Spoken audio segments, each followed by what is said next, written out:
What's going on, guys? It is Sneed from Sneed Mobile Tech, and in today's video we're going to take a look at some news from AT&T.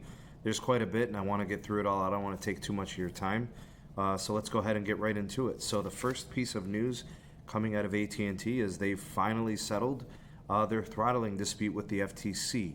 Not FCC, the FTC. So the deal was not finalized officially, doesn't finalize officially until November. FTC and the AT&T company have some semblance of an agreement that is in place. The throttling dispute dates back all the way to 2014. Good to see that this is finally reaching some form of a resolution. The issue is the FTC was pretty aggravated with what AT&T was doing as a business practice, throttling customers without the customers being aware of it. So it wasn't really exactly the throttling itself that was the problem.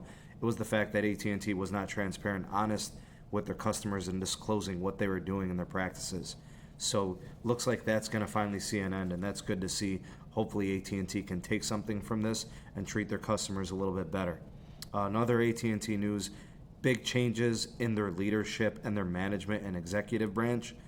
New CEOs in multiple segments. The first is the new CEO of the communications unit, which is Jeff McElfresh, replacing John Donovan as of October 1st, 2019. He reports directly to John Stankey. John Stankey is now the company's president and chief operating officer, handpicked by the board and Randall Stevenson personally. So, he is the head of the Warner Media Group.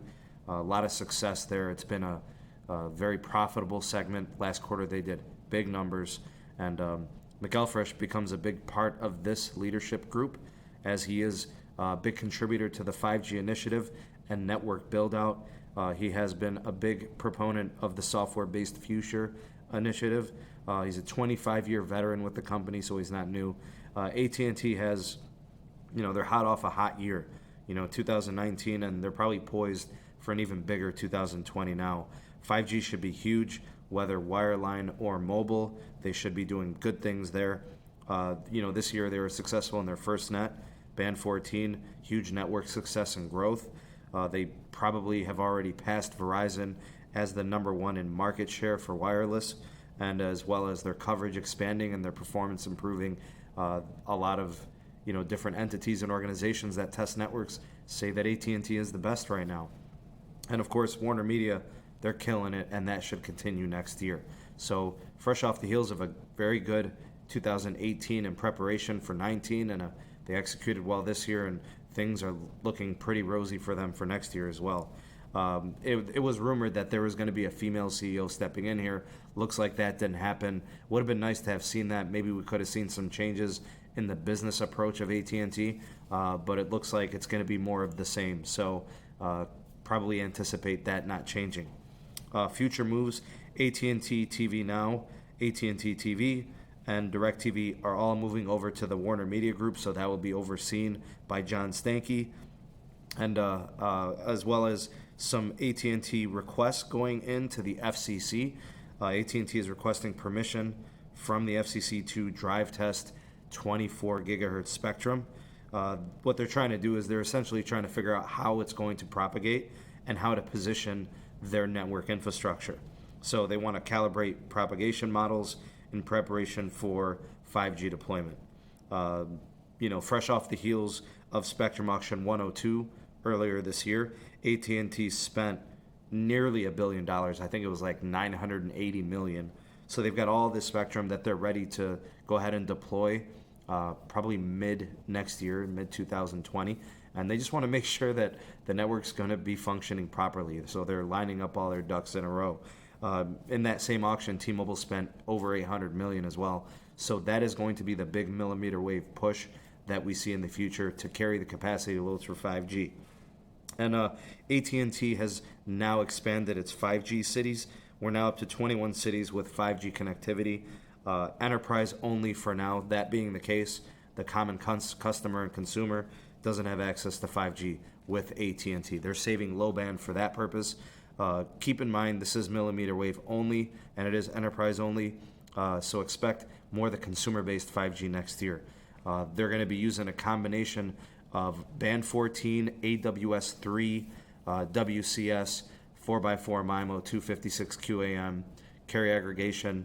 They're going to use all these in making speeds faster for the common customer in 2020. So also keep in mind, this is going to be all new equipment in these cities, everything of which not only is LTE but also 5G capable. So essentially software and switches, boom, you're going to have instant 5G. So like I said, it's a good time right now for the AT&T network. In fact, if anybody was to ask me who I think is going to lead the way in 5G as of today, moving forward to 2020, AT&T is probably best positioned to do this. Their spectrum allocations, their approach, and their infrastructure movement, what they have currently and what they have planned for the next year, they're in a good spot. Really, there's no other way to say it. I'd love to say T-Mobile's better positioned, but so much of their success hinges upon infrastructure that they need to do now that they can't because of the merger block and the simple fact that it's going to require time for integration with the Sprint 2.5 gigahertz. Verizon, kind of in a ninja type of way, we know that they'll figure something out, but a lot of millimeter wave is their focus. And then in the case of Sprint, they're in the merger. So and Dish, of course, is another player, but too much of it is hinging upon the merger. So anyways, that's kind of the news. That's everything. If you guys want to drop me a line in the comment section below, let me know what you think of these news. Any thoughts and opinions are greatly appreciated. The interaction is definitely what I look forward to from producing these videos. So go ahead and drop me that line. Let me know what you think. If you'd like to get more involved with the community, we've got the SMT Patreon page as well as the Discord gang. Check those links out there in the description box below, as well as if you'd like to support production here on the SMT YouTube channel, there's a PayPal link in the description box as well for that. Many thanks for those considerations in advance. I think I'll leave it at that. If you guys haven't done so already, go ahead and subscribe and hit that notification bell so you never miss an upload from the SMT. I hope you guys have a great rest of the day. This is the SMT, and I will see you guys on the next video. Peace.